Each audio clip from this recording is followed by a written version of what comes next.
We'll acknowledge the traditional custodians of the land on which we live, work and play, pay our respects to Darkinjong country and elders past and present, also recognise the continued connection to these lands and waterways and extend this acknowledgement to the homelands and stories of those who also call this place home. We will recognise our future leaders and the shared responsibility to care for and protect our place and our people.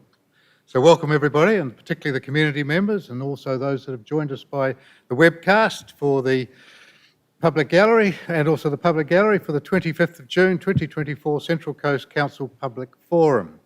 And I will now declare the public forum open.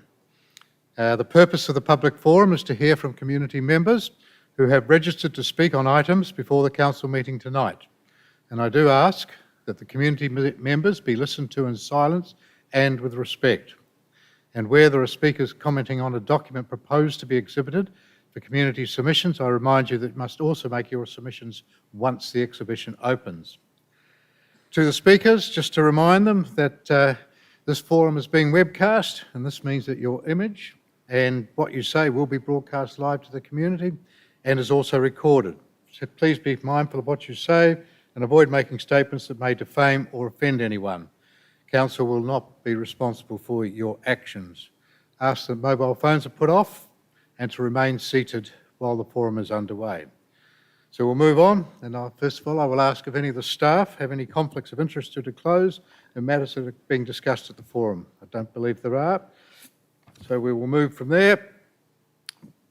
Again, speakers, just remind yourself that your presentation is live streamed and you each have 3 minutes. There will be a warning bell at 2 minutes 30 and then a final bell at 3 minutes. I will let you finish a sentence or two, but otherwise I will be strict. And we will move on to those public speakers, and the first speaker tonight is listed as actually here as Mark Ellis, 2.13 Council Policies, Recovation and Extensions. Yay! Sounds like a football game. Welcome, Mark. Thank you. Glad to see your smiling face. Yes, indeed. Anyway, many people I've spoken to about this item are aghast that the council officers are putting up such items to be voted on by a solitary person, as in you, 3 months out from the council elections. This item should be rejected by you and taken to a newly elected council. Why are we removing policies when they are basically good policies? The first example is the removal of the sustainable events and plastic policy. They want it gone because one element of the policy, they say, is existent and we don't have to worry about plastic bags anymore. But as the policy states, it is a sustainable events policy, and it's not just about plastic bags. It also covers waste reduction, recycling, energy, transport. It's not just about plastic bags. Okay, and then, the pensioner rebate policy, gone. Who wants to know about that? Go find it in a council document somewhere else. Oh, wetlands. Nah, we don't want wetland policies or natural open space reserve policies because we have a biodiversity strategy that is actually failing and council pays lip service to. Yeah? Or maybe it's just because all that land's been sold off. Then there's the flood policy, gone, because this is a state policy and we usually don't follow that anyway. But the one that takes the cake is the restriction on development in areas identified as drainage black spots of worldwide. Now, this policy has been in for a long while. It's in Gosford. If you don't know where Gosford is, Gosford LGA was. This policy was determined that the nature of the situation, the problem is such that it's unlikely that public funds will be available in the foreseeable future to carry out works necessary to fix the problem. And there's also quotes in the policy. It would not be appropriate to allow development to occur and seek contributions further to works, as these could not relate to the existing problem, which will be exacerbated. End of quote from the policy, which you're going to remove. Now, even if this supposed updated data exists, what is council's plan to reduce flood risk in the black spot zone under council's drainage master plan? And is the master plan up and running? Have council actually found money to fund the drainage curb and guttering for the peninsula black spots? Yeah, I think we're in the black, we should be able to do that. Or are they just suggesting the problem doesn't exist anymore and it's not going to flood? Well, the council has also often mentioned that the LEP, the LEP, it mentions the first bit, 5.2.1, highlights the problem of flood risk with the objective to reduce flood risk and life properly. You're not doing that. Okay, and it goes on. The report states it needs to go out because of updated maps. However, because there was an updated map for the Peninsula Floodplain Risk Management Plan. However, this section does not fall within that plan. And it actually states, catchment, that plan, the Floodplain Risk Management Plan, the FRMP, states, catchment flooding occurs as a result of the intense rainfall and that high groundwater levels can exacerbate flooding west of Ocean Beach Road, for example, where this location is. The FRMP is said to comply with the State Flood Plan Development Manual, which you're suggesting, but removing this zone and allowing more development in known flood zones, you're not complying with the State Flood Manual principles of flood risk management. I'll have to ask you to finish up, please. Okay. Has Council considered the principles 6 and 7 of the Flood Management Manual? Or are they just trying to exonerate themselves from allowing development in this area, which has been happening for the last 7 years? This policy should be retained, and you should vote against it. Thank you, Mr. Administrator. Thank you, Mark, and I also read your long submission that you emailed me with. We'll move on to the second speaker, which is Mr. Kevin Brooks on item 2.3, the Operational Plan 24-25. Welcome, Kevin. In 2021, Council's revenue from combined general rates and water rates was $331 million. Next year, it will be $461 million, an eye-watering increase of $131 million, or 39% in just 4 years. 3 years ago, 49 councils in New South Wales charged a higher average general rate than Central Coast. The latest OLG time data series now shows 31 of 128 councils in New South Wales charging more, pretty much putting us upper quartile. Turning to water rates, a typical water bill here is now 28% higher than Sydney and 12.5% more than Hunter. The correct water utilities for comparison, as only the big three have scale. 3 years ago, Council told the community it must choose between higher rates and worse services. We have ended up with both. Despite increasing revenue from rates by 39% in 4 years, priority services continue to decline. The average time for determining development applications has more than doubled. Water and sewer unplanned service interruptions, mains breaks and leaks are all increasing. 17% of our roads get the lowest possible 1-star OSRAP rating. Over 30% of our customers surveyed did not think Council's response was empathetic. A terrible indictment on customer culture, and one I can certainly relate to. This, by the way, was not even mentioned last meeting when Council incorrectly claimed it had met an 80% satisfaction target, despite averaging less than 80% across all 3 survey questions. One of 28 targets misreported as achieved or on track when in reality missed or behind. Another illustration of how spin and propaganda has replaced authentic communication. Ratepayers are paying more for less because Council has still not addressed underlying problems within the organisation in management, efficiency, productivity, prioritisation, and above all, culture. Instead, during 4 years of taxation without representation, an unaccountable bureaucracy has put its own interest above those of the community.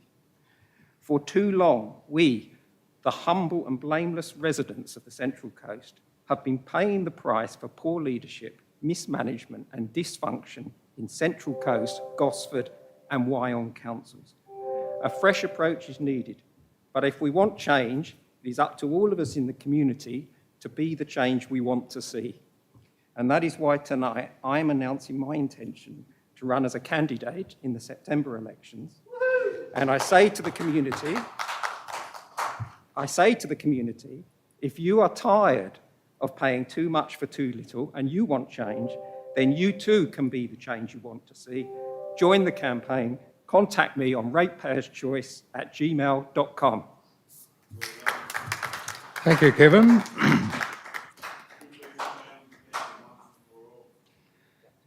Okay, we'll move on to the next speaker, which is Corinne Lamont. Welcome, Corinne. Speaking on item 2.3, again, the operational plan. Thank you. Good evening, everyone. Tonight I'm speaking against 2.3 operational plan item. I would only support the item if Council, Mr Hart that is, makes an amendment to remove the $2 million budget provision for Council's contribution to a seawall at Wamberal Beach. According to Attachment 3 of the operational plan, 407 submissions were received. Astoundingly, 283, or nearly 70% of those submissions, were related to the proposed Wamberal seawall that Council wants to prop up with a $2 million budget provision. The next highest number of submissions received on an issue on the coast was just 14. So Wamberal Beach seawall received 20 times more submissions than anything else in the entire operational plan. The Council summary, Attachment 3, states that 283 submissions were for and against the seawall item. As the massive 283 people made submissions, the community deserves to know the for and against breakdown. And I think Council needs to explain why this important detail isn't provided. Why isn't Council being transparent about what the community said? I will be bold and predict that the vast majority of submissions did not support Council's $2 million budget allocation for the seawall. Am I right? How overwhelming was the no seawall cry? And why hasn't Council revealed the community's voice on the matter? Council asked us to have a say on the draft operational plan. We had our say, so why is Council hiding what we said? There's a huge spotlight shining on Council right now, and it's as if Council is trying to hide behind a little bush. The overwhelming majority of ratepayers don't want their rates spent on a seawall that experts say will destroy the beach and increase flooding to the lagoons. Council needs to pass a resolution and reverse the undemocratic seawall resolution it made on the 11th of October 2022. That decision for a massive seawall now calls for $2 million or likely more of ratepayer money for a seawall the community has overwhelmingly said it doesn't support. There are endless projects where $2 million could be more equitably utilised, like further genuine flood mitigation efforts around Tuggerah Lake that would benefit thousands of people. Some people remained flooded for 36 days a couple of months ago. Council called this unprecedented event a nuisance flood. This was a lot more serious than just a nuisance flood to those that were impacted. I think most of us would prefer to see $2 million spent on efforts to prevent that from happening again. There's a pattern when it comes to Council's consultation of the public. Huge community objection to the seawall was recorded in 2021, Our Coast, Our Waterways survey. Then it happened again in this year's CMP community feedback on interactive maps where Wamberal seawall was the highest site-specific issue on the entire Central Coast.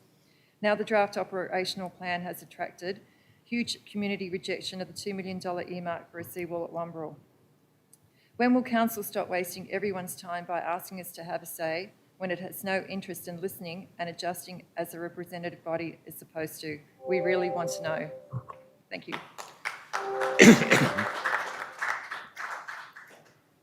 Thank you, Corinne. I'm going to ask the officers just to give you some of that data when they open those things. Okay, we'll move on to the fourth speaker, which is Margaret Ellis, speaking on 2.4, the planning proposal for reclassification of council land, the outcomes of the public exhibition. Welcome, Margaret. Yes, my name is Margaret Ellis. I'm a volunteer with Vision Australia, and I every fortnight help with the blind bowling group. Today I'm going to focus on the unfairness of the community consultation process. The process for reclassifying 18 Dane Drive Gosford Bowling Club has been a farce from the start. In April 2021, 2 petitions were organised, gathering over 2,000 signatures. They were handed into Council, but there was no acknowledgement that they were received. Through Council's online platform, Your Voice, Our Coast, members responded to the proposal using the interactive map. But when the evaluation was done, the strong community objection to the reclassification wasn't noted in the final evaluation. The Planning Proposal Forum on the 8th of May 2024 invited community consultation on the proposed reclassification. Many members of the bowling club and the All Abilities Bowls program spoke against the proposal. Yes, they were consulted, but consultation is worthless when no one is listening. Mr Hart and Mr Farmer appear to have already made up their minds long ago about this situation. In the online magazine The Point, Mr Farmer said, "We need to think about bowling clubs. The vast majority of bowling clubs in Australia are struggling to survive and make a reasonable rate. The only reason they still exist is that the council own the land and the Leagues Club have bailed them out." That's a direct quote. Mr Farmer gives the impression that CCLC bailed out Gosford Bowling Club without giving any benefit to CCLC in return. Consider this. In 1952 and 1953, Gosford Bowling Club purchased 2 blocks of land to extend their green space. In a transaction with Gosford Council, Lot C was handed over to the council to be dedicated as an extension of Graham Park. This deal was signed and sealed at a council meeting held on the 18th of November 1953. Lot C should remain an extension of Graham Park as agreed to at this council meeting. In the evaluation of the forum, council has failed to explain cancelling this agreement. Central Coast Council spends a lot of money each year maintaining and upgrading sporting facilities on the coast. Council receives finances leasing the bowling club to the league club each year and don't have to spend a cent on upgrading or maintaining the facilities. In return, the community gets a club that is inclusive and supports people of all ages and abilities. This club operates 5 days a week and 52 weeks of the year, whereas many of the sporting facilities of the coast are only used on the weekend. 18 Dane Drive is currently community land and should stay as community land. Important programs run out of this club that support Council's own disability and inclusion action plan. The club is doing great work for the community. They need support from Council by stopping the reclassification. The decision about reclassifying the land should not be made now by an administrator. It should be left until the new council is elected and installed.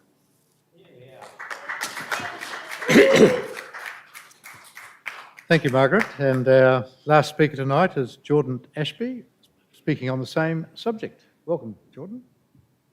Thank you for having me.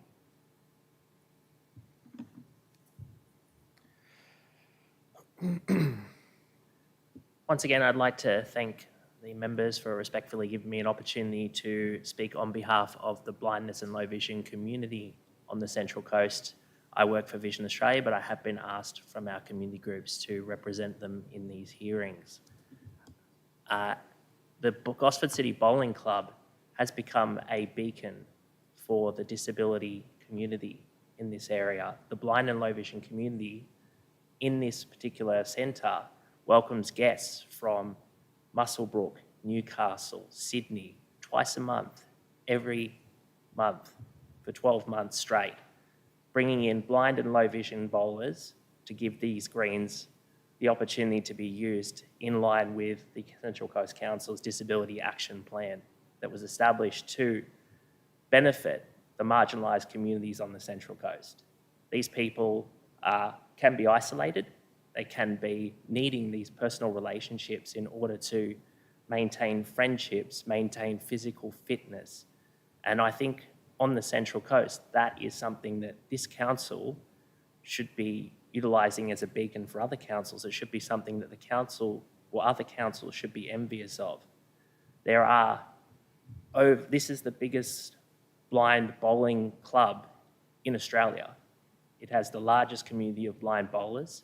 They are regularly welcoming people from other areas in order to do this, not just people that are blind or low vision, but also people of all abilities, other disabilities that welcome guests to this particular bowling club. I think with a lot of the changes in the Gosford landscape and the Gosford community as a whole, this is not underutilised land. This is very regularly utilised. It can be unassuming, but that is something that benefits the people that go into this space and are looking for friendships, looking for that inclusiveness that the Central Coast offers. Thank you for the opportunity to speak on this. I hope you reconsider. Thank you, Jordan. Well spoken. With that brings us to the end of our public forum, and I will now declare the public forum closed and invite everybody to either watch the webcast of the council meeting, which will commence at 6:30, or to remain and listen to it live, so to speak. Thank you.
But once again, good evening, everybody, and we'll acknowledge the traditional custodians of the land on which we live, work and play our respects to Darkinjong country and elders past and present.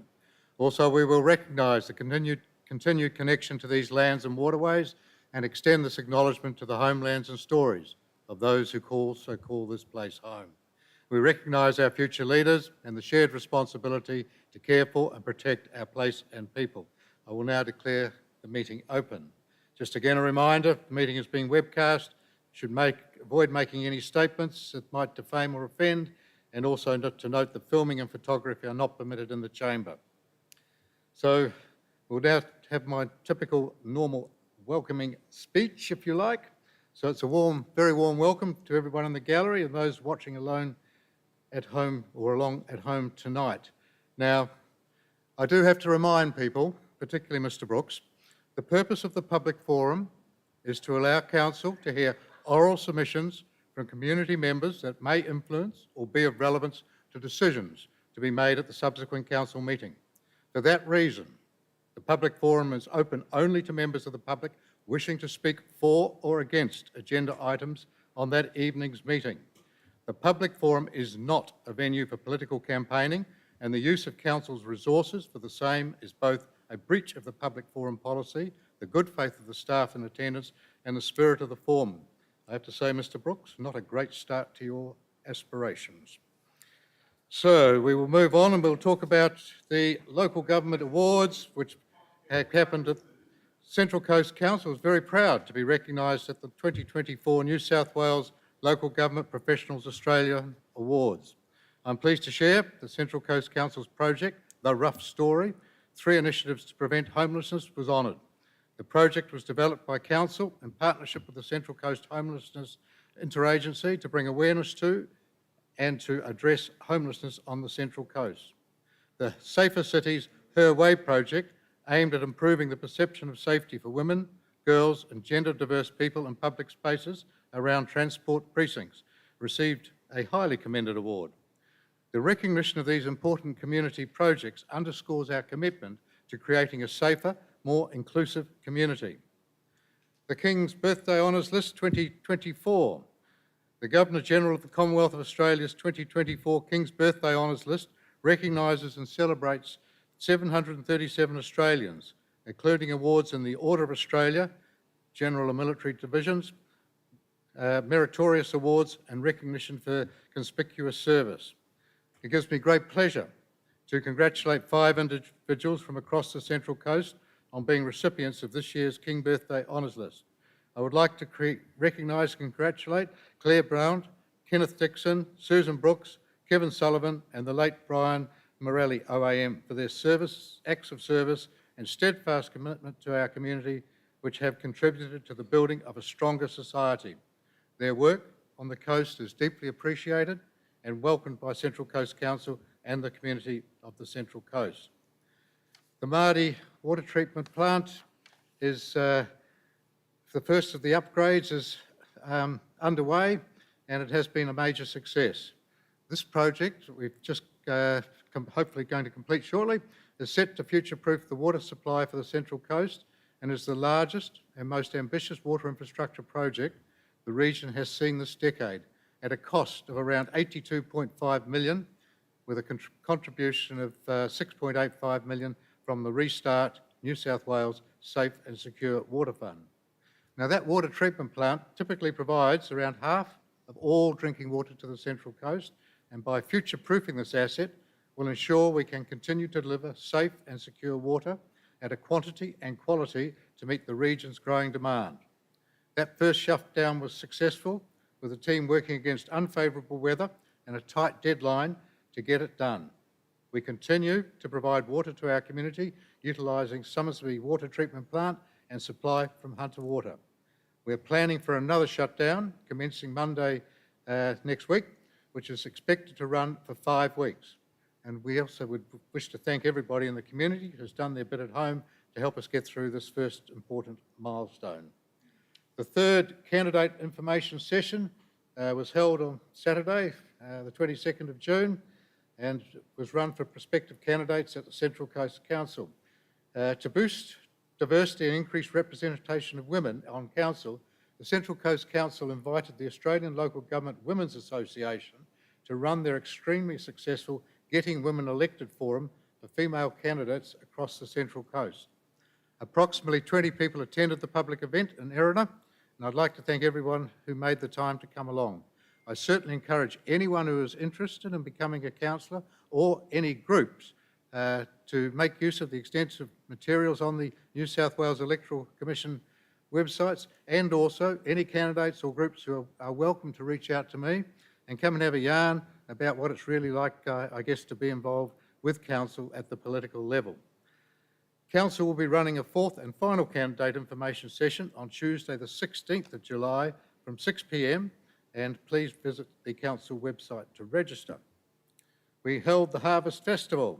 Now, that annual festival highlights the natural beauty and rich agricultural heritage of our hinterland, celebrating our local growers and their producers.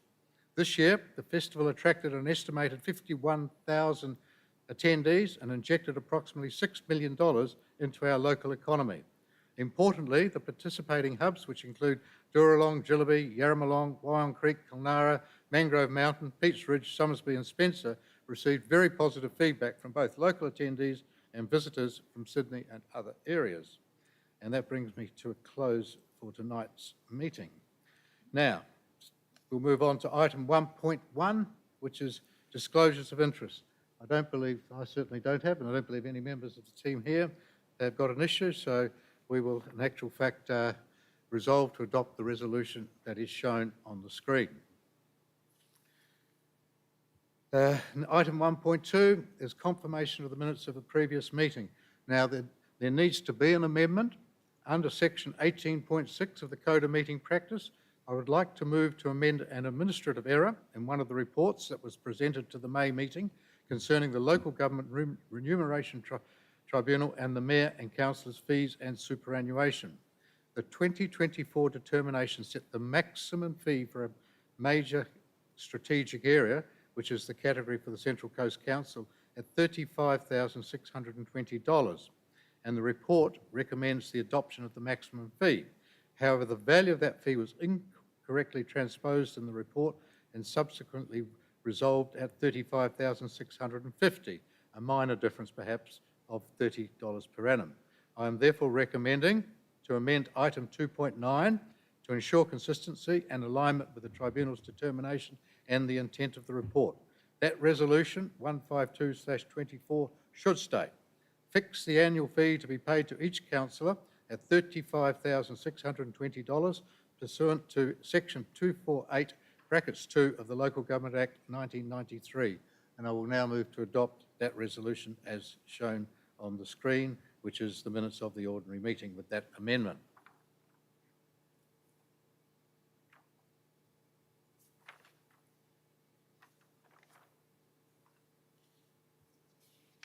We'll now move to item 1.3, which is notice of intention to deal with matters in confidential session. There are no matters to discuss in confidential session, therefore we will move to adopt the resolution as shown on the screen. Item 1.5 is an administrator's minute, which I've put up. Unfortunately, it didn't get put up earlier, but it has gone up on the web, I understand, this afternoon on the website, and I will read that out. It is an administrator's minute for the renewal of the lease, Gosford Bowling Club premises, 18 Dane Drive, Gosford. Reads as follows. Gosford Bowling Club is an affiliate of Central Coast Leagues Club, and the premises at 18 Dane Drive, Gosford is leased to Central Coast Leagues Club until the 9th of December 2024. Central Coast Council is working with Central Coast Leagues Club to ensure that members of the Gosford Lawn Bowls community are securely accommodated at their current premises. Council has made an offer for a full 5-year lease with the Central Coast Leagues Club, which would start on the 10th of December 2024. By what I mean by a full lease, it has no break clauses in it by which the council could break that lease before the expiry of 5 years. 18 Dane Drive, Gosford has been identified as a strategic opportunity to help secure a more active future for the Gosford CBD that complements the adjoining stadium and waterfront precinct which forms part of the overall Gosford Waterfront Master Plan. Council acknowledges the community significance of the Gosford Bowling Club and that the benefits and program offered at the site provide a range of activities to bowlers of all abilities, which make lawn bowls a more inclusive form of recreation. Council encourages all sporting and community groups, both in the Central Coast and elsewhere, to make their recreation facilities available to all sectors of the community. That will give a high degree of certainty for the bowling club into the future throughout, for basically effectively 5.5 years from now, and which is plenty of time. There will be a new council in place. In fact, there will be a new council post the one that's coming. So, in fact, there will be 2 opportunities from political people to actually have a look at that.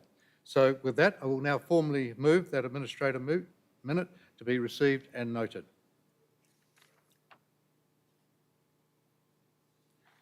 Now we'll move on to the reports. Item 2.1, and I might imagine item 2.2, as we have been accustomed to doing, will be considered together, the monthly finance report and the monthly investment report. Ms Rakamallara. Thank you, Mr Administrator. During the month of May, Council has continued to demonstrate good financial management and, similar to recent months, has performed better than budget. Council performed favourably against year-to-date budget, achieving a positive year-to-date variance of $27.7 million, noting that some of that variance relates to a timing difference only. A continuing high interest environment and continued high usage of Council's facilities have resulted in income exceeding year-to-date estimates by just under $13 million, with interest on Council's investments being favourable by $4.8 million and income from fees and charges being $2.4 million better than budget. At this stage of the financial year, the main remaining risk is the receipt of the financial assistance grant in June. In recent years, part or all of this grant has been paid in advance. If the 24-25 entitlement is not paid in advance again, Council's income will have a shortfall compared to budget. The amount budgeted for the general component of the grant is in the order of $23 million. This morning we've contacted the Office of Local Government and there is still uncertainty whether this will be the case this financial year. Operating expenses are $14.9 million under what was anticipated up until the end of May. This is partly related to employee costs being $4.2 million lower than budget due to continuing vacancies, and Council continues to actively undertake recruitment processes to fill these vacancies. However, similar to other councils, we face significant challenges in attracting staff, especially in certain areas such as planning. Pleasingly, our vacancy rate is lower than comparable councils at 11.2%, with the average being 11.7%. Materials and service costs are tracking $11.5 million behind year-to-date budgets. It is noted that expenditure is anticipated to accelerate in the last month of the financial year as suppliers wrap up billing prior to 30 June and as end-of-year processing is undertaken. The higher than expected revenue and any amounts that may not be fully committed this financial year are likely to result in a higher surplus than budgeted. Progress on capital works continued during May, with $198 million being spent against the year-to-date estimate of $224 million. The timing of the delivery of some projects is impacted due to ongoing adverse weather events and delays in the availability of consultants and contractors, such as engineering and design firms. Unfortunately, Council is not immune from wider influences in the construction industry and are similarly impacted in delivery. Therefore, some projects will continue being delivered into next financial year. Council had an original budget of $202 million for capital works in 23-24, and this amount has increased considerably throughout the year due to the receipt of significant grant funding and the ability to pull some projects forward. Council is on track to well exceed what it had originally planned to deliver. Supporting the delivery of works and services was a cash and investment portfolio of $784 million, held as at the end of May. A total of $461 million was held in the Consolidated General Fund, with the remainder held in the water, sewer and domestic waste funds. The investment portfolio attracted rates as high as 6.4%, with a weighted average yield of 4.67%, exceeding the applicable benchmark of 4.3%. Council continues to hold an adequate level of unrestricted cash, which enables us to fund operational requirements and cover loan repayments. At the end of May, in the general fund, and after offsetting the drainage unrestricted amounts, Council had 71 million in unrestricted cash. The water, sewer and domestic waste funds also held positive unrestricted cash. After extinguishing one of the emergency loans in December 2023, Council has continued to set aside 1.4 million per month to enable extinguishment of the remaining emergency loan in November 2025. As at the end of May, Council continued to perform strongly against industry benchmarks.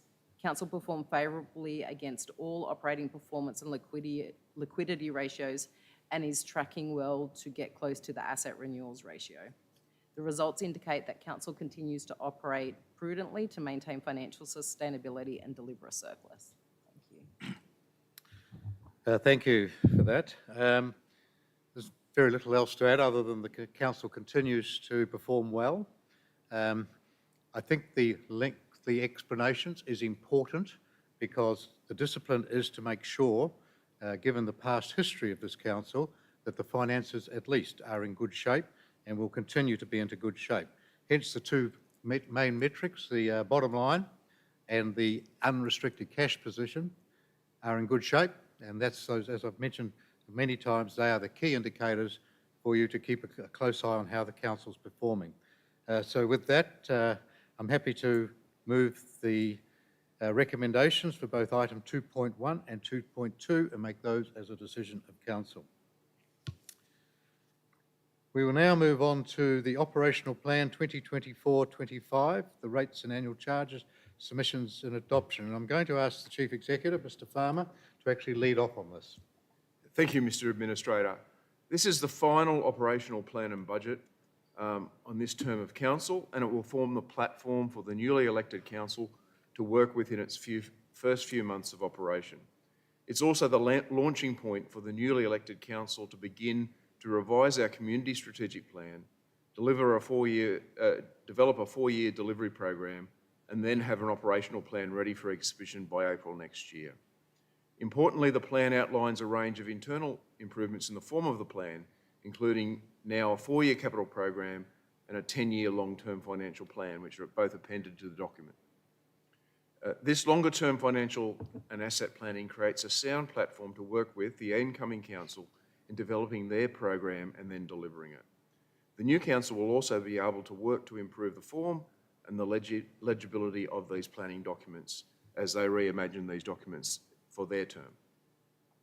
Mr. Sikowski and Ms. Rakamallara will talk a little bit more about the detail of what's in the plan later, but I'd like to point out that we are again projecting a small surplus which maintains the gradual recovery of the organisation after what were catastrophic losses in years 1920 and 2021.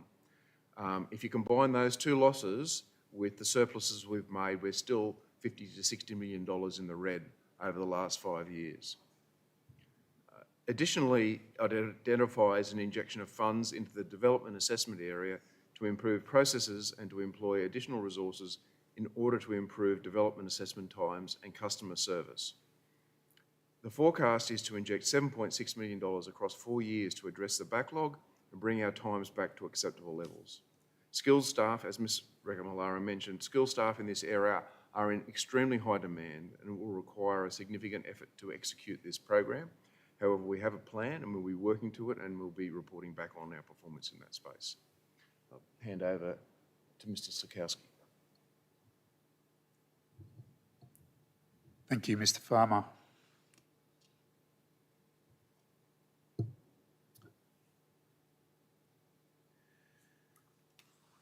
Council exhibited its draft operational plan and fees and charges for 2024-25 from 29 April to 27 May, with 407 submissions received. Submissions are an important part of the process and provide council staff with the community's thoughts on work proposed. Consideration is given to these, plus factors such as current project delivery, legislative need, safety, recommendations from technical experts, resourcing availability, and other considerations. Within the 407 submissions, a large portion of submissions were in relation to Wamberal Coastal Protection Works. There were a significant number of submissions each objecting to and supporting the progression of the project, which is intended to address coastal erosion issues at the location. The earlier speaker requested information in relation to the number of submissions for and against Council's approach to addressing coastal erosion at Wamberal. I can confirm that 283 submissions were received on this item, with 192, being 68%, demonstrating objection to Council's position to support this approach strategically and/or objecting to Council making provision for the cost of these works in Council's long-term financial plan, or generally objecting without reasoning or explanation. I can also advise that there were 90, being 32% of the submissions that were supportive of the Council's position, and one submission whose position was unclear. In addition to the prior discussion on how consideration of submissions is but one of a number of important factors, as also discussed in attachment 3 to this report, in determining works proposed, it is also noted that during exhibition, there is a tendency for items that may be topical to attract more submissions from individuals that are opposed to Council's proposed approach rather than from individuals who are in support of it. In regard to the management of coastal erosion at Wamberal, consideration has been given to a number of criteria informing Council's current position, including community preference via extensive consultation in the development of the Gosford Beaches Coastal Zone Management Plan 2017 and subsequent actions, technical recommendations, safety, and all of these which culminated in the completion of the Gosford Beaches Coastal Zone Management Plan in 2017, the Manly Hydraulics Laboratory Engineering Design Requirements of 2022, and ultimately Council's current adopted position.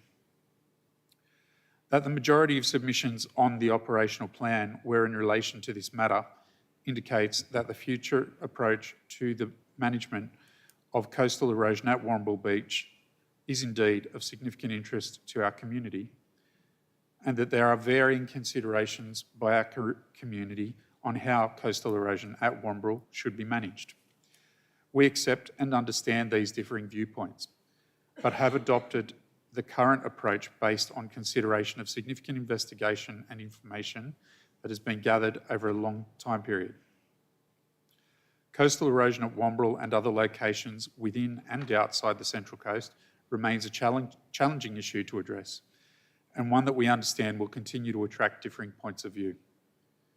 The current situation at Wamberal is unacceptable, not just for adjoining private landowners and residents being placed at risk, but also for the broader public as a result of potential building and other structural collapse and the location of existing ad hoc materials intended to reduce erosion risk currently scattered across the beach. The proposed solution seeks to remove these materials, provide for an appropriately designed structure further landward, thereby increasing the width of the public beach and reducing risks to users of the beach, whilst providing for an appropriately designed mechanism to mitigate erosion impacts to private property. The current proposal seeks to do this at the cost of the private landowners, except for those areas of public land under the management of council, and with strict requirements ensuring public amenity is enhanced. Through this approach, we can progress towards an outcome that ultimately addresses private and public safety issues and improves public amenity at a cost which, in the most part, is not borne by the ratepayer. It will also help mitigate the costs applied to council in responding to future significant oceanic events at Wamberal, which are expected to continue to increase in both frequency and intensity as a result of climate change impacts. Physical commencement of any works will not occur prior to the commencement of a newly elected council, and there will be opportunities for that Can you council... just be quiet, please? Let people talk. Physical commencement of any works will not occur prior to the commencement of a newly elected council, and there will be opportunities for that council to review and consider the current adopted strategic approach to the management of coastal erosion at Wamberal Beach, should they choose Thank to you. do... Can you please keep quiet at the back? No. Thank you. All right, continue. The current adopted strategic approach to the management of coastal erosion at Wamberal Beach, should they choose to do so in future. In response to the Kibble Park project and, my apologies. Following this item, there were also a number of submissions relating to Kibble Park, the Kibble Park project and demolition of the Gosford Library. There were also a mix of questions and comments on existing infrastructure and requests for new works across the roads and drainage network, pathway connections, play spaces and sport and recreation facilities. Other matters were also raised in the submissions covering the revitalisation of Gosford, the long-term financial plan, housing development and others. In response to the Kibble Park project and demolition of the Gosford Library, Council adopted the final Kibble Park Place Plan following community consultation in September 2023. This included a resolution to prepare documentation and relevant approvals to demolish the existing Gosford Library, to provide more green space and open areas for the CBD precinct for the growing resident population. Demolition works have not commenced on the site. However, Council will ensure compliance with the requirements of relevant legislation and planning instruments prior to demolition occurring. It is noted that planned demolition of the Broadwater Hotel and Gosford Library are scheduled as two separate projects identified as separable portions within the contract. So if there is a wish to revisit the adopted resolution to demolish the Gosford Library, that would be a matter for the newly elected council to consider following September 2024. A summary of all submissions and responses is available in attachment 3 to this report. Formal responses with the outcomes of council's decisions will be provided to those who have made a submission.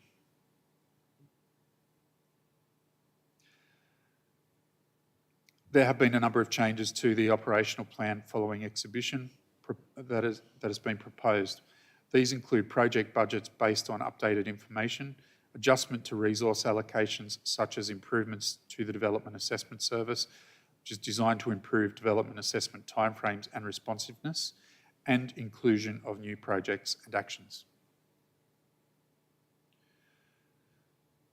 There's also been some statutory and administrative amendments and new information released by IPART, noting that the water, wastewater and stormwater charges were resolved at the 28 May Council meeting.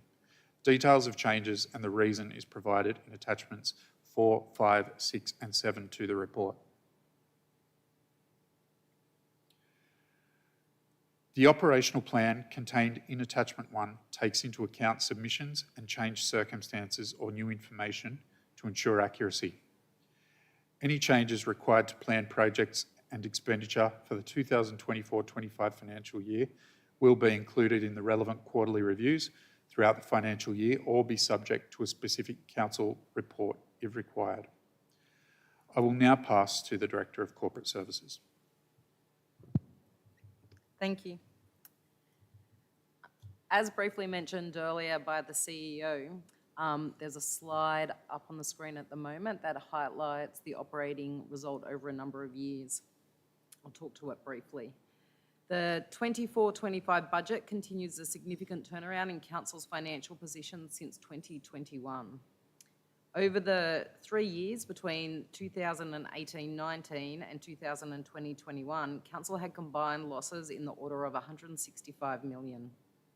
We have been turning this around, having already achieved a combined surplus of $75 million in 21-22 and 22-23, with a further $26 million forecasted to be achieved in this financial year should the financial assistance grant arrive before the end of June. Next year, a further almost $11 million surplus is projected. Through good financial stewardship in recent years, Council has embedded a robust financial management framework and applies financial discipline in all its short and long-term decision-making. The planned surplus of $10.7 million for the consolidated fund will maintain a small buffer to enable Council to absorb any unplanned adverse impacts or conversely to take up opportunities should they arise. It is important to note that this projected result is for all of Council's funds, including the water and sewer and domestic waste funds. Of the projected surplus, almost $5 million relates to the general fund. Next year's budget maintains financial stability and contributes to ongoing sustainability whilst providing quality services to our community and setting a strong start for the new council. In 2024-25, Council will be spending $727 million to deliver outcomes for the community. Enabling the delivery of the operational plan is a financially responsible budget that funds business as usual activities, maintains service levels to our community, and addresses the area where our community have told us they want us to improve. We are strengthening our internal processes and capacity and readiness for the incoming councillors, whilst making the most of externally provided funds to invest in renewing our assets and supporting growth in the region. The budget was developed through an integrated and coordinated process that looked at services, works, resources, and investment in the community's assets. The budget considers ongoing financial sustainability, including increasing the projections for reliable recurrent revenue, other than rates, as well as reducing budgets where efficiencies or other savings have been identified. The 24-25 budget maintains the additional funding of approximately $2 million for open space that was allocated in the current year's budget. Approximately $270,000 has been allocated to customer service initiatives aimed at improving our customers' experience when engaging with us. Like many other councils in New South Wales, Central Coast Council continues to face significant challenges in resourcing the assessment of development applications and associated activities. Over the next 4 years, Council will invest over $7.5 million in resourcing this area, and in this budget we are allocating $1.3 million to ensure we can attract quality planners to deliver this important service to our community, and in response to the focus of other levels of government on growth in the Central Coast. In recent months, as reported in various reports on Council's financial performance, Council has been able to earn significantly higher interest income on its investments. We anticipate these favourable interest conditions will continue for at least part of next financial year and have increased the budget for this revenue stream accordingly. In 24-25, we anticipate to earn close to $24 million as we strategically manage our investments to maximise revenue whilst maintaining adequate cash to fund services and works. We were also able to maximise funds available for investment in our community by increasing the projected revenue from council facilities. Income from the use of our leisure centres, pools, theatres and community centres has increased steadily throughout the current financial year, with over $10 million to be budgeted to be received in 24-25. In addition to maintaining a small projected operating surplus of $10.7 million, the budget includes the availability of cash to enable the delivery of a significant capital works program exceeding $308 million. Month on month, Council has reported a sound level of unrestricted cash whilst optimising funds held for specific purposes. Last December, Council fully extinguished one of its emergency loans and is also well progressed in setting aside $1.4 million each month towards the full extinguishment of the remaining emergency loan in November 2025. Our prudent and focused approach to the management of these emergency loans means that we now have available cash that we can invest back into our assets to ensure that we can continue to sustain fit-for-purpose infrastructure and services to our community. This means that any cash that is no longer required for loan and interest repayments has been reinvested in the community. The responsible management of Council's expenditure will ensure that going forward, any borrowings will only be considered for investment in long-lived assets to support intergenerational equity. Council's own cash, as well as cash made available through grant funding, has enabled us to propose a works program that adequately renews assets in a timely manner and where cost-effective, includes upgrades in line with modern standards and creates new assets to support a growing region. In 24-25, we will be investing $308.5 million in assets, with over 60% of this invested in water and sewer assets and roads and drainage infrastructure. The 24-25 works program is targeted at renewing existing assets, with $127 million, or over 40% of the entire works program, to address the asset backlog. There is a further $28.6 million of additional works pending grant funding, with most of this funding aimed at upgrading existing assets. Significant projects include the $42.5 million for the upgrade of the Marty Water Treatment Plant and just over $22 million for the new Gosford Regional Library. Other works include $73.6 million for roads projects and $10.2 million for drainage works. $65 million will go to sewerage assets, $57 million for water supply assets, and over $17 million will fund open space projects.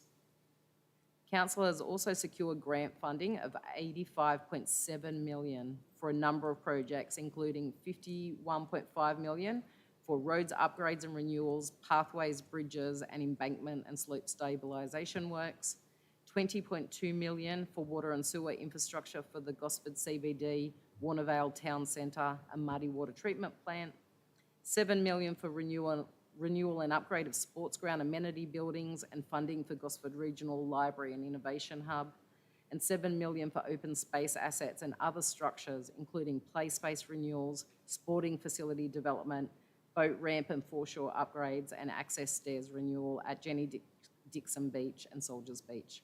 The complete list of projects is included in the operational plan. The budget was guided by the long-term financial plan and the financial sustainability strategy adopted by Council in November last year. During budget development and public exhibition, some assumptions in the plan were revised to reflect more current information and trends, with the plan updated accordingly. The General Fund has an operating surplus of $5 million compared to the $11.8 million projected in Council's adopted long-term financial plan. The revised projected surplus reflects updated assumptions and an investment in some one-off initiatives to support ongoing efficiencies and strong governance, with some examples outlined earlier. The budgeted surplus provides a buffer for unexpected impacts on budget. However, ongoing prudent budget management will continue to be important. In upcoming years, Council will face two main challenges that are critical to ongoing financial sustainability. From 26-27, the revenue currently received through the drainage charge regulated by IPART will no longer be able to be raised through this method. The annual revenue of approximately $22.5 million is required to fund critical drainage works for our region, highlighted by one of our speakers earlier. Without this investment, the community will face significant risks associated with flooding. The long-term financial plan assumes that this revenue can continue to be generated through an alternative mechanism. From 2031-32, Council's rating income will be reduced by approximately $32 million due to the expiry of the temporary special rate variation approved in 2022. The rate increase was partially required to generate sufficient cash to restore Council's ability to pay its bills when due, with the remaining income generated going towards funding the structural imbalance between recurrent income and recurrent expenditure. The services and works being provided by Council are possible based on the current level of cash generated through rates and other income. Should the temporary rates revenue be removed from Council's rates in 2031-32, a significant service reduction will be required and is not considered sustainable. A reduction in this income will require the community to prioritise Council services and service levels. Since the increase in rates income, we have maintained, or in some cases increased, our service levels to the community. The long-term financial plan assumes that the current rating income is maintained over the long term to support our current service levels and adequate investment in infrastructure. We will continue to engage with the community to ensure that we can deliver in line with expectations. The report and operational plan document stipulates the rate in the dollar that will be applied to land values to determine the ordinary and special rates payable by properties across the coast. The rate in the dollar distributes the total rates income across all properties and is based on an overall income increase of 4.8% and current land valuations. We will have over $222 million from ordinary rates to invest in services and works for our community, and a further $3 million from special rates to be invested into our town centres. Around $78 million raised through domestic waste charges will be used to continue to collect and process the region's waste, whilst focusing on minimising waste to landfill. We continually investigate sustainable waste treatments and are currently developing the business case for the food and organic service and processing facility. After 2 years of zero increases in the annual charge, for next year there will be an increase of 6% to maintain the ongoing financial sustainability of the domestic waste service. The charge is comparable to other similar councils. The water and sewer charges have been increased in line with IPART determination. as reported at the May Council meeting. Council funds services to its overall community through rates, annual charges and other revenue. Some of this revenue comes from fees charged to users of specific services. This ensures that the community overall is not paying for services that only some community members access. In 24-25, it is estimated that $76 million will be generated through fees and charges. As noted in the April Council meeting, Council has different categories of fees. Fees set by legislation, fees based on market price, and subsidised fees where the users of these services pay less than the full cost incurred to provide the service. Each year when setting fees, we benchmark with other councils and we assess the cost of providing the service. Each year we also take the opportunity to discontinue fees which are no longer required or can be set in a more effective way. From 24-25, we will discontinue 58 fees from their current form and add 22 new or more clearly presented fees. Overall, the majority of fees have been adjusted to reflect the cost of providing the service, which is impacted by factors including CPI and the economy in general. So in summary, Council uses the information in the long-term financial plan, the detail in the annual budget and information from the community to develop an operational plan that is fully funded and aims to deliver the services our community as a whole prioritises, whilst also ensuring that Council addresses its corporate obligations and remains legislatively compliant. By adopting this document, Council will achieve these objectives. Thank you. Thank you, team. Having a lengthy explanation, I think, is important. This is the number one document, if you like, that the Council produces because it dictates, if you like, what the activities and what the expenditure is going to go over the next 12 months, which will, of course, as the Chief Executive mentioned, will cross over and be taken over, if you like, by the new elected Council. Important to note, of course, that as the CEO mentioned, this budget is the last, if you like, of the previous strategic plan, community strategic plan, the CSP, which was put together by the previous elected body. So this is the last year of it. And we have to basically follow that before we can set the new one for the next term. So what we're doing is we have to set the budget based on the way that that came about, but the staff, as the CEO said, are getting ready the next 4-year strategic community plan, which will then dictate what the operational plan will look like over the future out years. So that will be set all by the new council. So if you like, it's a little bit of a continuation of where we've been. It's very good to see, of course, that we're still going to make a surplus. So we're continuing to progress. As the CEO highlighted, there's some extra money going into the planning area. We've got more money going into the capital programs, and we're looking to improve our processes that we operate with. In terms of looking at the 407 submissions, so I have been casting my eye through all of those, and it takes a little while, particularly when the printing, if you like, is a minuscule thing, which makes it somewhat difficult for older people to read it, but nonetheless, we've been able to. And I have to say, hopefully, Ms. Lamont, that you've got the numbers there. It's approximately 2/3 of the people, of the 283 that responded to the issues around Wamberal. Some 1/3 approximately was for it and 2/3 were against. Now, just when you go through the submissions, a lot of those submissions were, I don't support it or I do support it. So from a helpful point of view, they're not always that helpful, but nonetheless, fully acknowledge that they're that on a numbers basis that they are there. But again, I asked for Mr. Sulkowski to go extensively through what we've been doing in the program around Wamberal. From its genesis of some years ago, going through the Coastal Zone Management Plan structure, the advice from the task force set up by previous governments and by the staff involved over the period of time, it was important to go through all of that, to look at that in the context. So I did give the commitment a little while ago that I would not make another decision on Wamberal. So I will be sticking by that. So in other words, I'm not going to change the current expenditure that's proposed in there. That fits with what's been going on up till now.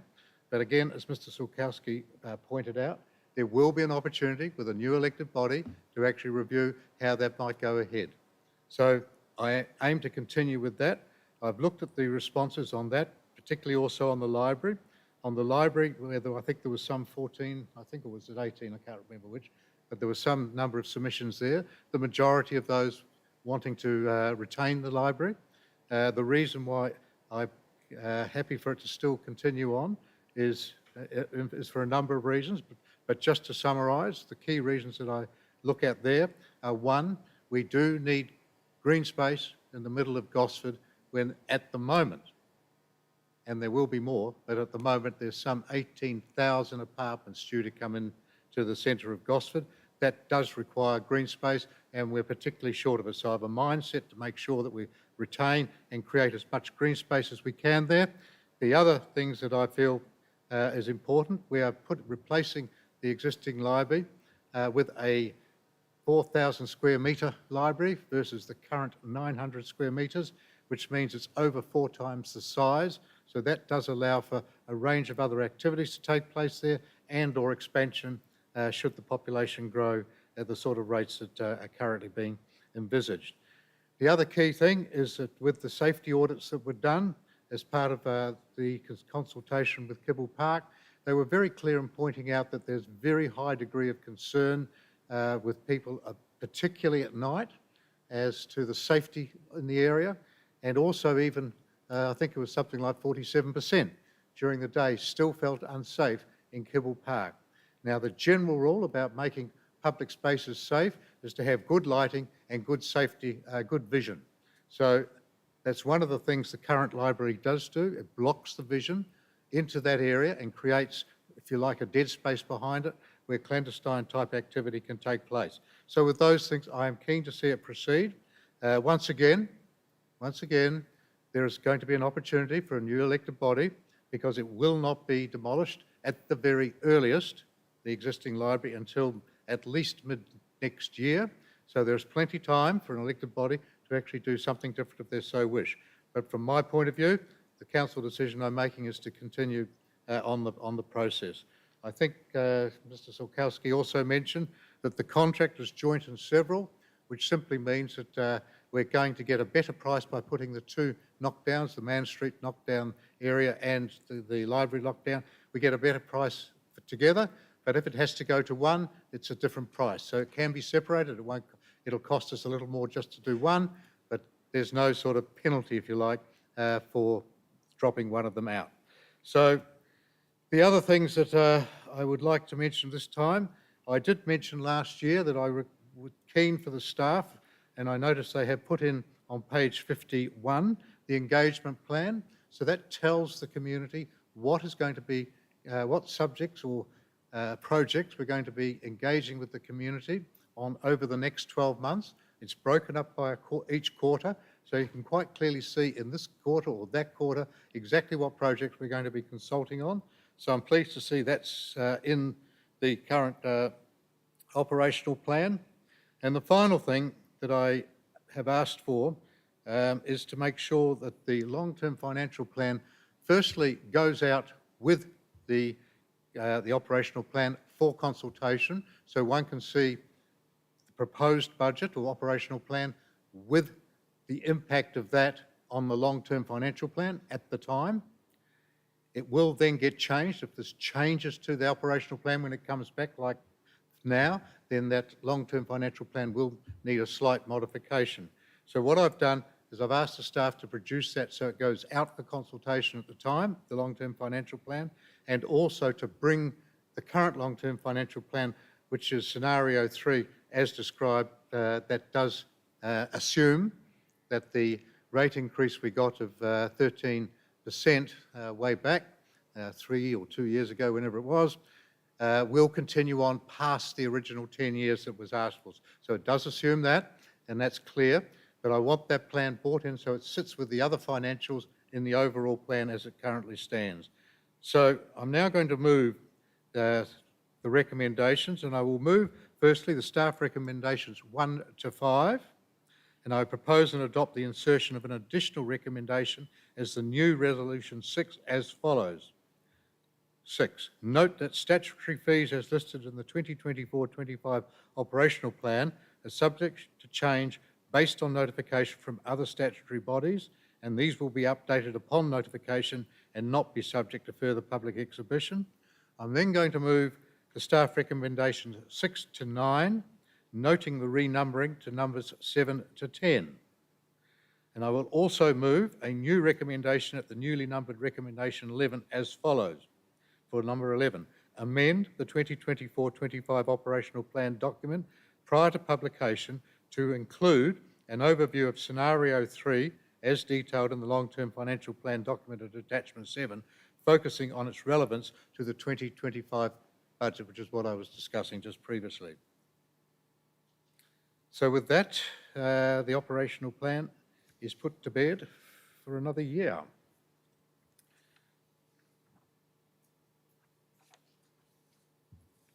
We'll now move on to item, when I get to it, item 2.4, which is the planning proposal for reclassification of council land outcomes of public exhibition. Item 2.4, Mr. Sulkowski.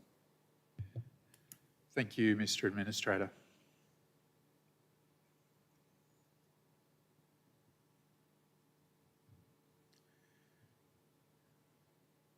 The reclassification process for the parcels of land identified in the report came about following a review of council's property assets.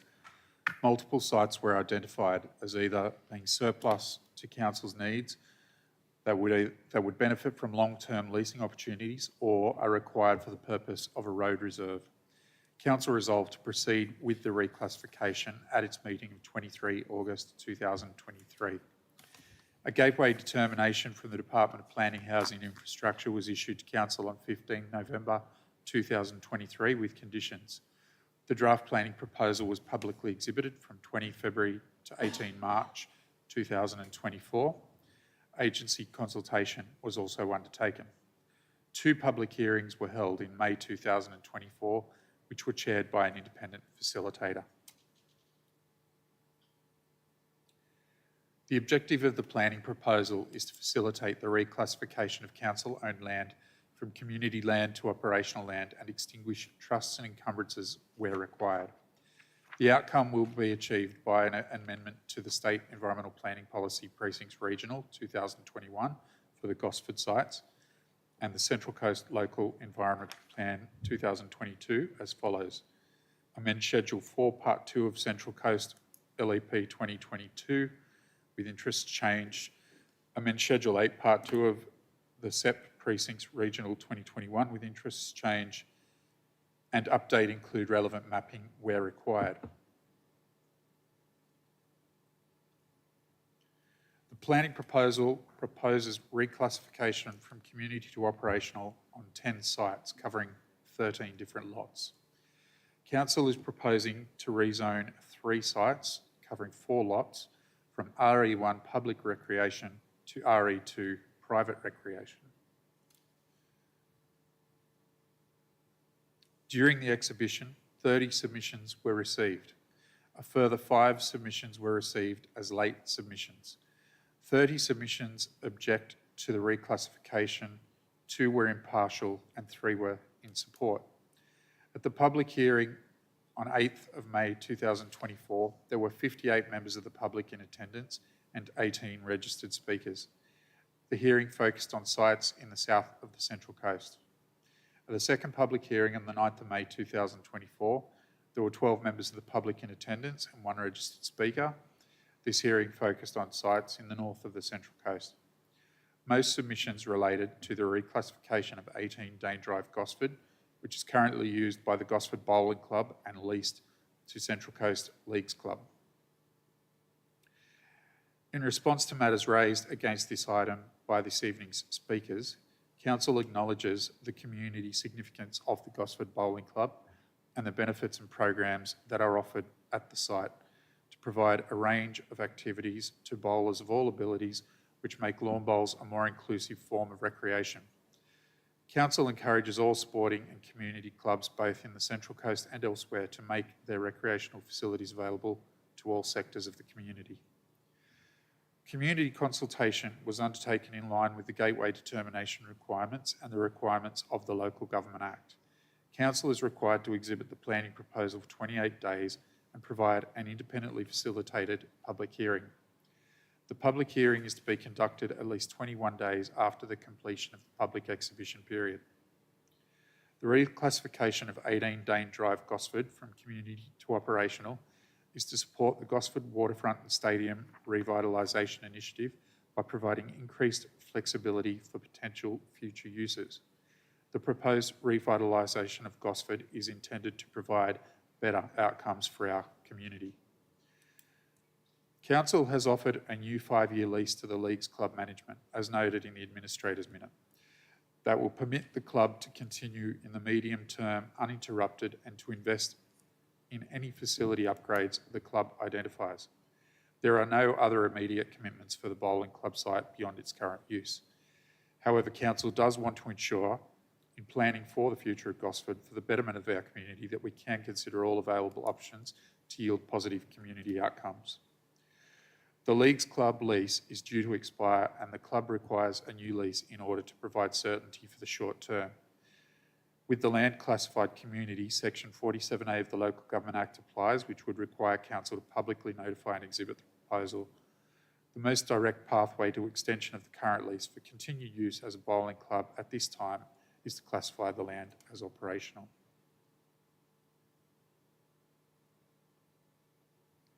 Submissions focused on a number of key themes, predominantly for Gosford Bowling Club, with the themes including being around community and health, accessibility and inclusion, loss of recreation space, and other moral considerations, such as community members urging the Council to prioritise the social value of the bowling club and awaiting for councillors before considering further reclassification.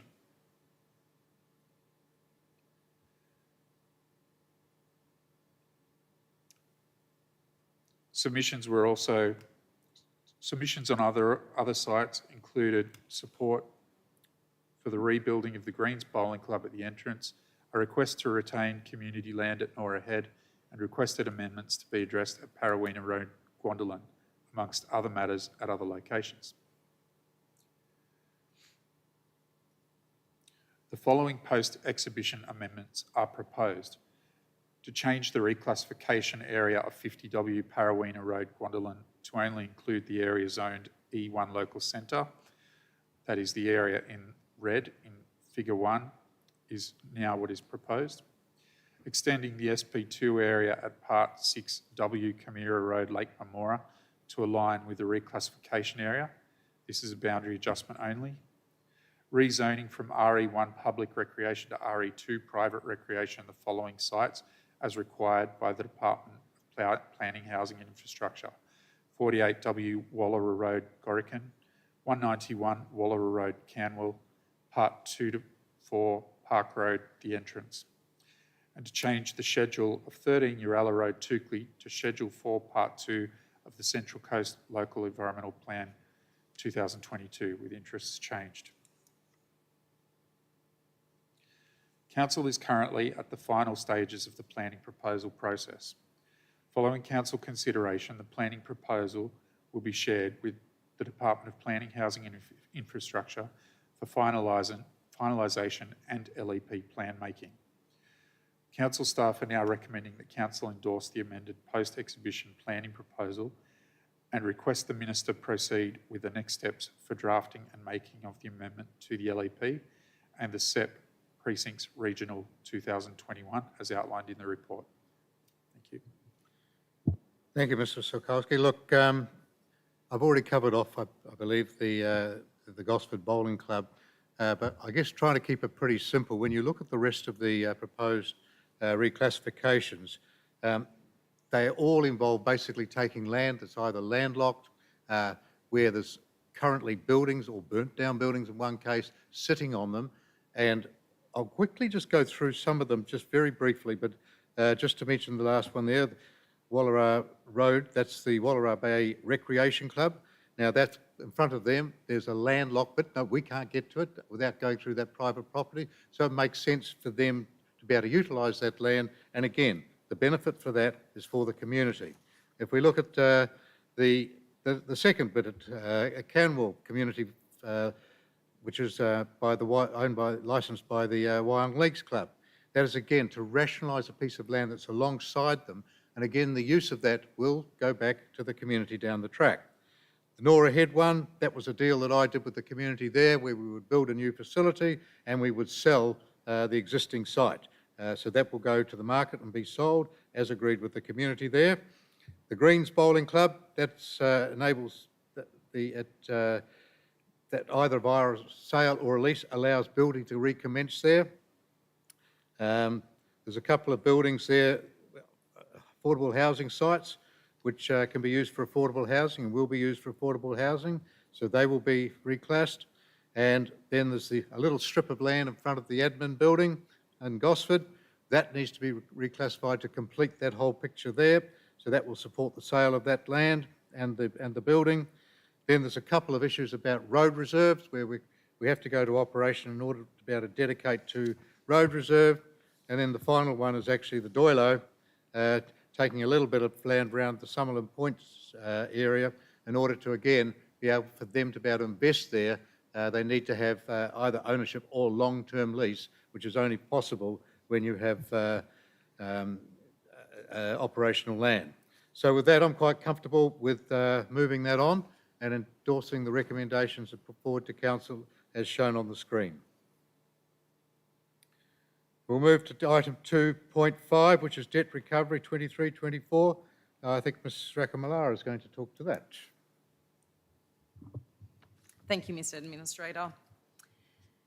Members of our community that follow us closely would be aware that we commenced our debt recovery improvement journey a number of months ago with the sale of land for unpaid rates process. Early in the review of outstanding amounts, Council identified 72 properties that met the criteria for sale of land under the Local Government Act.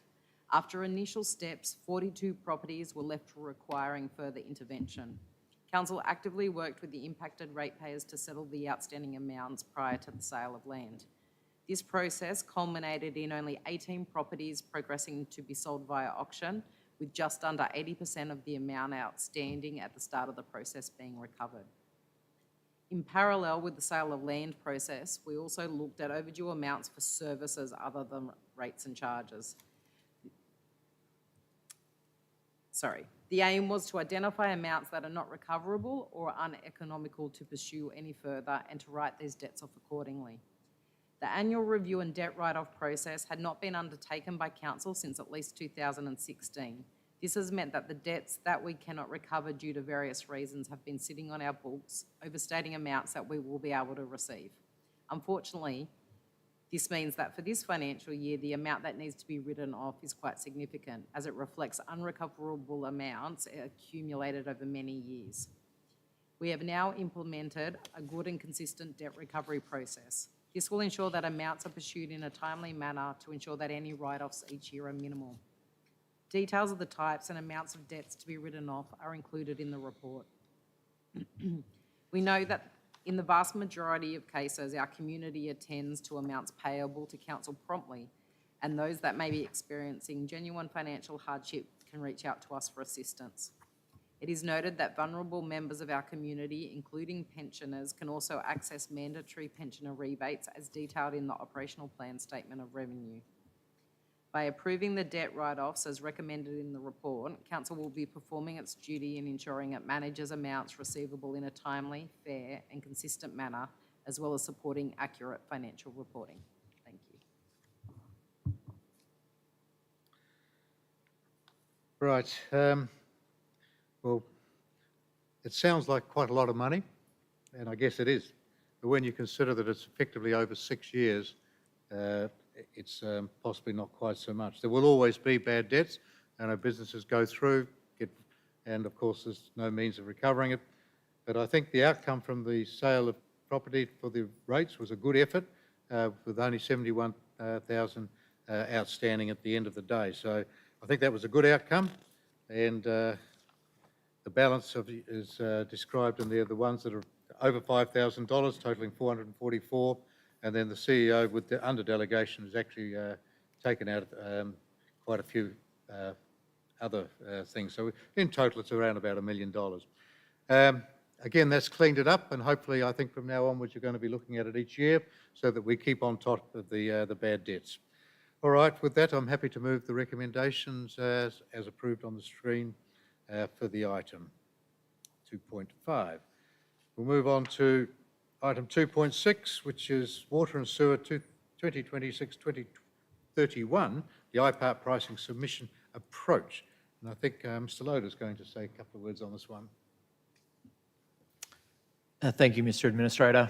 So just a brief presentation to take you through our IPART submission approach. The presentation will cover the delivery stages, the new IPART regulatory framework, what our Central Coast Council approach is going to be for that submission, and the engagement activities currently underway.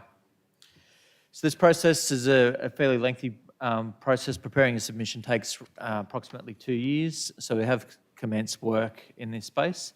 This report's an important step in the process and confirming the grade of the submission, which will inform the remaining work as we develop that pricing submission to be lodged in 2025.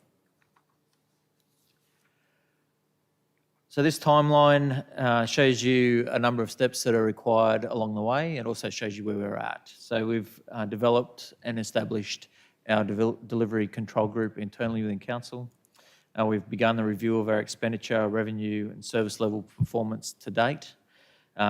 We've commenced our community engagement and begun a range of activities in that space, including the first deliberative forum, which was last Thursday evening.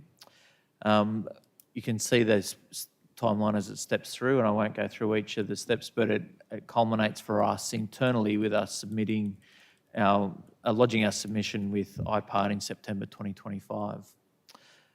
This next slide, it's on the screen currently, is where the IPART takes over. Once we've lodged our proposal, they release an issues paper. There'll be a public hearing for our community to become involved in that process in November 2025. A draft report and determination will be released in March 2026. And then the final report and determination in May, June 2026 as well. So opportunities for our community to become involved, certainly at the public hearing and the draft determination stage. So the new IPART regulatory framework is there on the screen. It's known as the 3 Cs framework. 3 Cs because it relates to customers, costs and credibility. The submission must align to that framework. This will be the first time that we've lodged a submission against this framework. It's centred around pricing proposals that promote customer value, and you can really see there on the screen the heavily weighted response to the customer aspect. There are 6 focus principles under the customer heading, and 4 under costs and 2 under credibility. So certainly revolving around making sure that our customers are well informed. There are 3 grades of submission that we can lodge, and this report speaks to those grades. They're being standard, advanced or leading.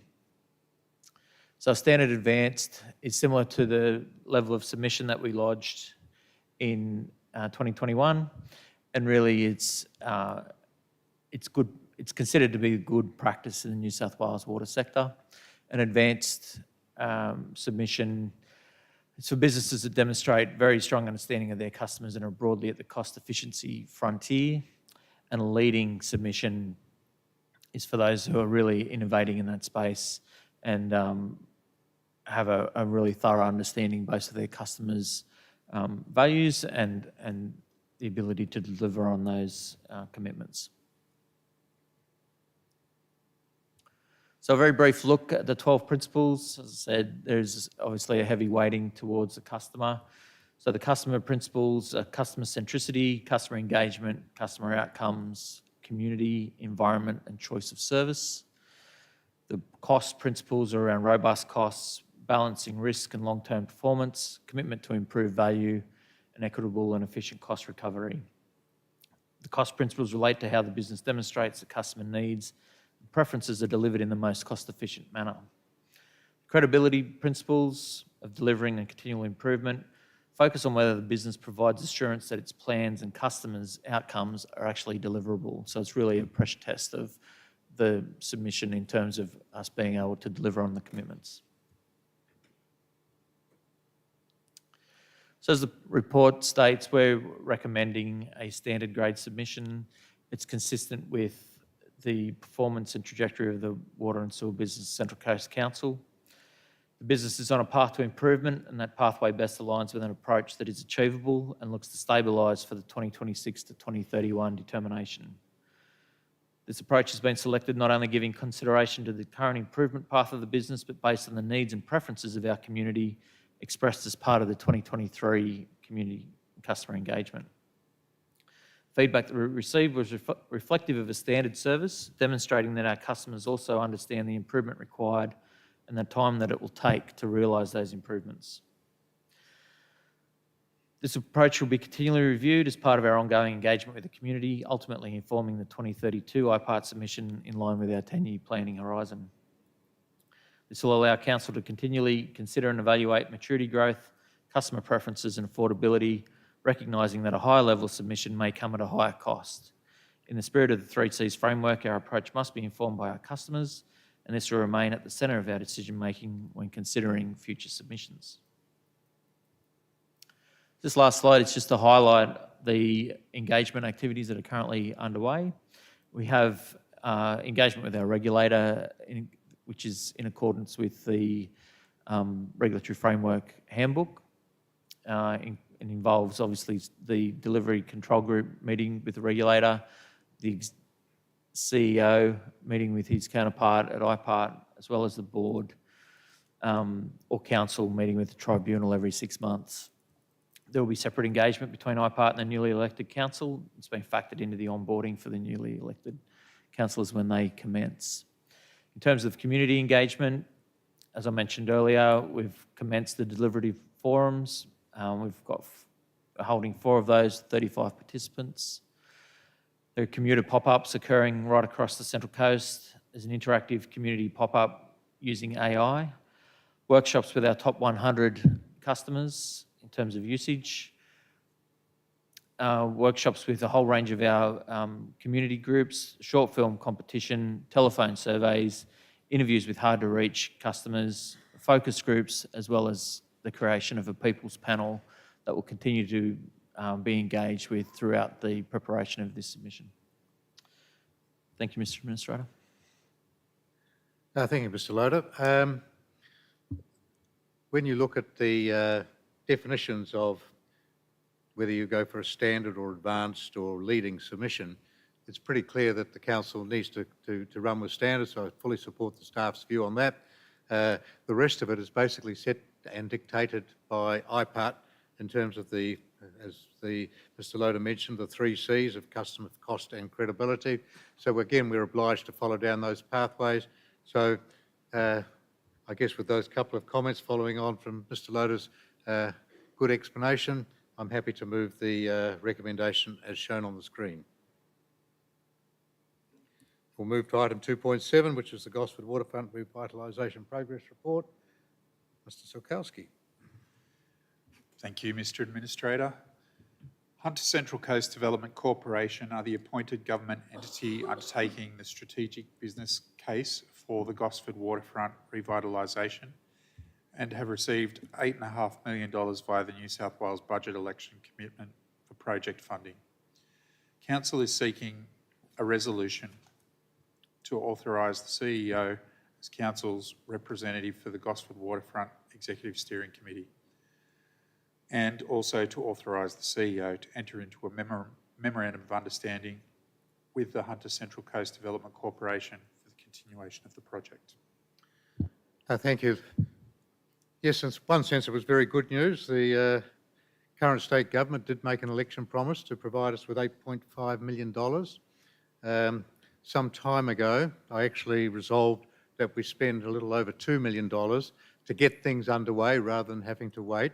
And currently, I think we have spent something in order of just over $1 million.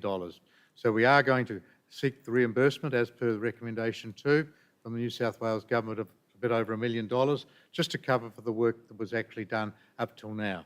But the government has made the decision to appoint the Hunter and Central Coast Development Corporation to drive the project through this next stage and to spend the $8.5 million. And clearly it's important that we have a council representative. So I fully endorse, again, having the council CEO, Mr. Farmer, appointed as the representative onto the steering committee, and to also delegate together to put together the MOU with the Development Corporation and the council about how they will do the work to complete this next stage. So with that, I'll move the recommendation as shown on the screens to make those a decision of council. We'll go to item 2.8, which is the Gosford Regional Library Project update. And I guess there's been a bit said already about the library, but in effect, what it's saying is that project expenditure is $8.5 million up till the 31st of May, which is against the total budget of 32.7. We're currently doing some foundation piling works, which were completed by the end of last month. And with a few delays that have come about largely due to weather, the projected opening time is now approximately sometime around the middle of next year. So that, I guess, completes the work. There's been work done already, foundations going in and piling is about to start and go in. Just a little point of interest, the slab, the bottom slab, in actual fact will be the last thing to go in. Usually it's kind of you put the slab in and you build from there. But in this case it won't be. The slab will go in last, and that's because the bottom floor will be finished in a polished concrete, so they clearly don't want to put that down with all the other subsequent building works to go on top, which would have clearly damaged it. With that, I'll move the recommendations to note the progress on the regional library. We'll move to item 2.9, which is the outdoor trading specifications, the outcomes of the public exhibition. Mr. Silkowski. Thank you, Mr. Administrator.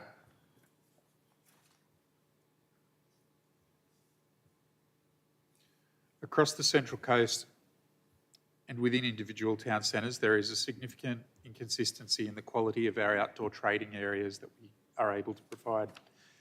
Further, many outdoor trading areas and their associated structures are having adverse impacts, including privatisation of the public domain through the installation of side barriers and security grills, for example, poor presentation and amenity, the blocking of natural sunlight and the obstruction of the public footpath. The specification provides a balanced approach to creating a vibrant atmosphere and improving the vitality, amenity and economic viability of appropriate areas whilst ensuring safe and equitable access for a broad range of users. The specification will apply to outdoor dining and street vending and any associated temporary or fixed structures within the road reserve or on public land managed by council across the local government area. The specification will not apply to private land nor public land managed by the New South Wales Government. The accessibility statement in Appendix 3 is a new initiative in relation to outdoor trading areas for Central Coast Council. This was developed in consultation with representatives from Council's Access and Inclusion Reference Group. This section has been included to make sure our road reserves, public places and outdoor trading areas are accessible to the broadest range of users to the greatest extent possible. This includes people with prams, parents with young children, people with mobility aids and people with assistance or companion animals. It sets out the measures Council has undertaken to maximise access to a broad range of users in the drafting of the specification and requires applicants to provide a statement confirming how they have achieved the requirements of the specification. Additionally, for outdoor dining, applicants are to set out any additional measures they have implemented to improve accessibility. According to the New South Wales Disability Inclusion Act of 2014, inclusion planning is now an ongoing mandated responsibility of New South Wales councils in the delivery of services and infrastructure. Currently, there are two policies that apply to outdoor trading areas and structures. Guidelines for Business Use of Public Footpath Policy AS 09-2010, a former Gosford City Council policy, and the Policy for Outdoor Eating Areas WSC 020, which was a former Wyongshire Council policy. These two documents are proposed to be revoked should the specification be adopted. It is now requested that the Council adopts the outdoor trading specification and agrees to publish the Closing the Loop statement on Council's website. The Closing the Loop statement provides a summary of the feedback received during exhibition and how the document responds to that feedback where appropriate. Upon adoption of the outdoor trading specification, the two existing policies are to be revoked. It is also requested that Council notes that transitional arrangements will be applied so that over time all outdoor trading areas, including those delivered by Council, are consistent with the outdoor trading specification. The suitability of existing outdoor trading areas and structures will be considered against the specification at the time of renewing an approval. When assessing any renewal application, Council will consider the individual merits of each outdoor trading area or structure. In some instances, due to the particular merits of the outdoor trading area or structure, Council may determine that additional time is to be provided prior to requiring full compliance with the specification. Thank you, Mr. Sokowski. Probably not a lot to add to it. Obviously very timely and important that we take two different policies from the former councils and blend them into one and do that in consultation with the businesses out there. Because clearly in times of need like this, when the economic situation is pretty tight for a lot of those small businesses, if they can put together some extra put some extra tables out utilising the footpath or council land, there needs to be a process for them to go through. So I think that's a great step forward. So I'm very happy to endorse the recommendations that are shown on the screen. And we'll move to item 2.11, which is the planning proposal for Wingara Road. Mr. Sokowski again. Thank you.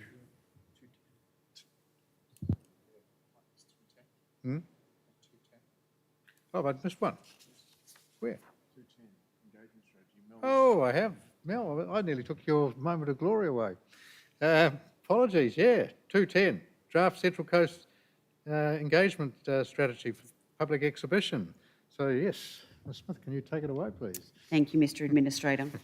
Council carries out community engagement on key projects, initiatives, policies, strategies and plans to ensure a balanced and collaborative decision-making process between the community and Council is achieved. There are currently 3 adopted documents used by Council to guide our approach to community engagement. The Central Coast Community Engagement Framework. Since amalgamation in 2017, Council's engagement framework has been in place. The internal engagement team has led the organisation through a fundamental cultural shift, improving the way we engage with the community so they can better influence decisions that impact their lives. Central Coast Council Community Participation Plan. A community participation plan is a mandatory requirement for all planning authorities as per the Environmental Planning and Assessment Act 1979. Its purpose is to identify the minimum public exhibition timeframes, notification and submission procedures, and identify the relevant decision-making authorities for strategic and statutory planning matters.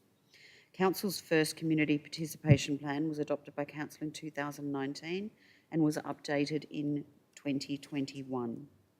Central Coast Water and Sewer Community Engagement and Education Strategy was adopted on the 28th of November 2023 and covers the 3 years remaining on the current Independent Pricing and Regulatory Tribunal determination ending 30 June 2026.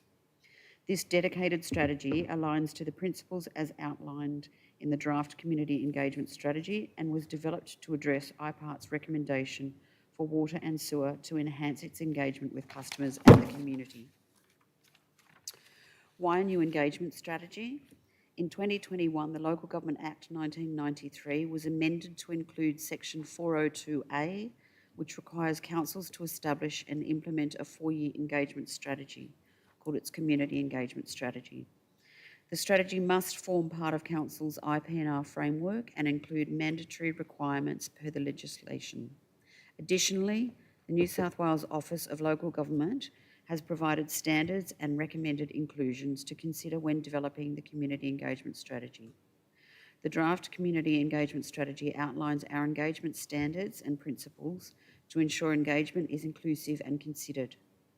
The community participation plan has been combined with Council's engagement strategy to create a single cohesive document and one point of reference for our staff and community and replaces the two former documents. This strategy helps improve the experience of all participants involved in community engagement to achieve best outcomes. It identifies our key focus areas for the next 4 years and considers ways to deliver more inclusive, accessible and meaningful engagement with the public. We recognise the value to be gained by seeking to engage with the community and guided by this comprehensive strategy. Council looks forward to receiving feedback on the draft strategy and engaging with members of the community to help shape positive change now and into the future. Thank you, Mr. Administrator. Thank you, Ms. Smith. The Local Government Act does state that this must be reviewed, the strategy must be reviewed by within 3 months of the elections. So, of course, it needs to go out beforehand. So the strategy is going out for consultation and it'll come back in and the new council will be able to consider the submissions to it and or make any changes themselves. So with that, we'll get that out on exhibition by approving the recommendations that are shown on the screen. Now we'll go to item 2.11, Mr. Sikowski. You're now all prepared, aren't you? I gave you a warning. Thank you, Mr. Administrator.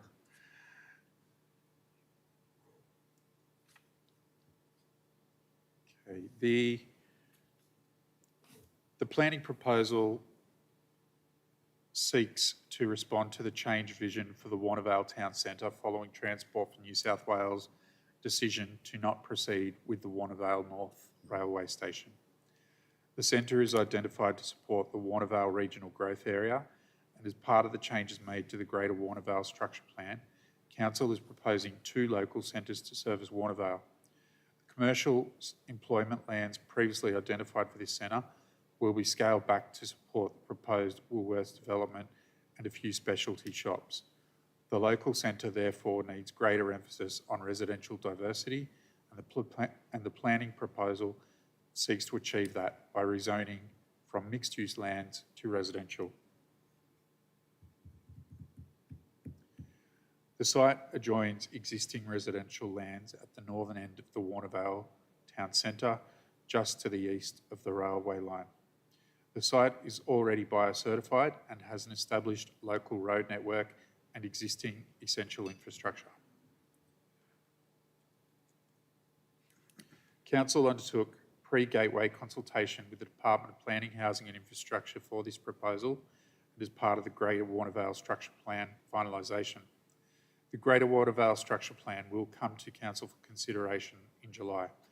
The 2 local centres approach was agreed with the Department of Planning, Housing and Infrastructure, and this planning proposal reflects a downscaled local centre and the consequential reduced need for a mixed-use zone in the periphery of the centre.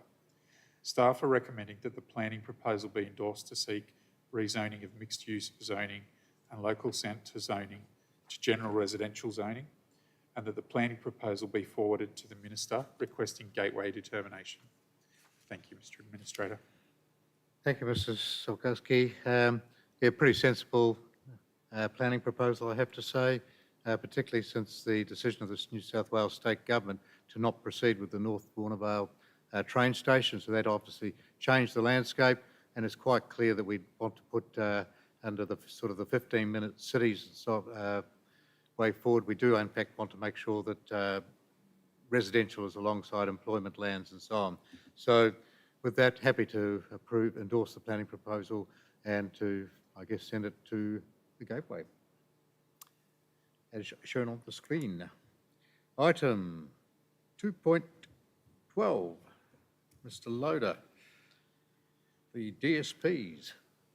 Thank you, Mr. Administrator. This report seeks endorsement to place the draft water supply and sewage development servicing plans on exhibition for 30 business days.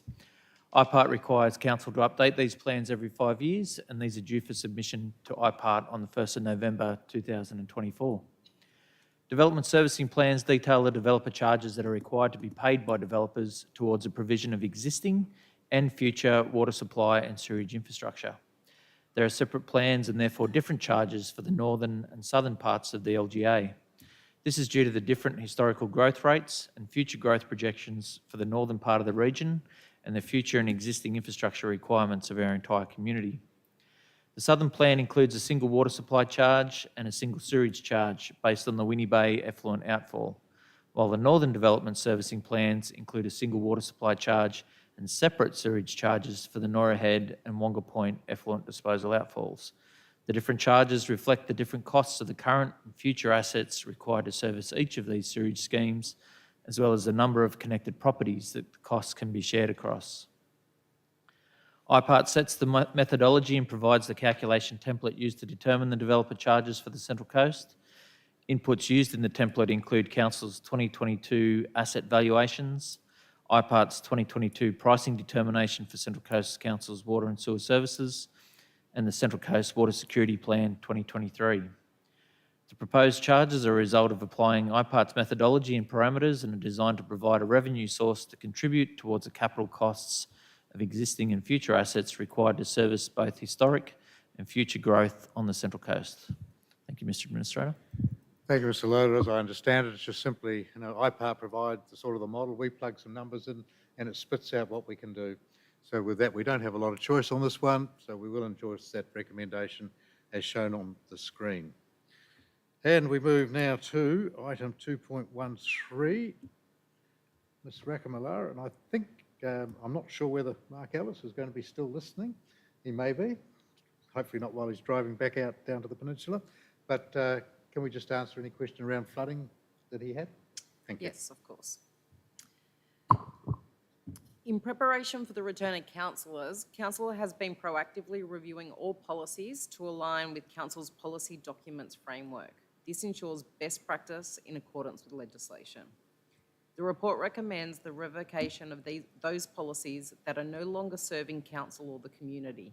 Some are former policies of the former councils and were not revoked at the time of amalgamation, or they contain obsolete or outdated information. In other cases, the content of the policy is contained in other, newer policies, procedures, strategies, or guidelines, or it is covered by legislation, regulation, or codes, including those issued by state or federal agencies. Government legislation and regulation affords a higher level of oversight than a council policy. In addition to the policies for revocation, several policies are noted for extension. In these cases, minor administrative changes have been made, including transferring into Council's new policy template, with an additional 2-year period to enable a broader and more comprehensive review. Just touching briefly on some of the policies mentioned during the public forum. In regard to the restriction on development in areas identified as black spots on the Woy Woy Peninsula, although raising questions about what Council is doing about solving drainage issues in these black spot areas, it should be noted that the policy was an acknowledgement that there were multiple drainage problems and therefore placed restriction on development in these areas as an interim measure until better information was available. The black spots were simply a historical list of areas known to experience drainage problems based on complaints and inspections. The need for these interim development restrictions have been superseded by better and more consistent information, such as improved guidelines issued via the Gazetted New South Wales Flood Risk Management Manual and planning instruments, specifically Clause 5.21 of the LEP and Chapter 3.1 of the DCP. Improved knowledge of the land topography and flooding has come from the Woy Woy Flood Study 2010 and the Woy Woy Floodplain Risk Management Plan 2023. Council has been applying the principles of flood risk management as detailed in the New South Wales Manual appropriately, which provides a stronger outcome for the community than the now redundant council policy.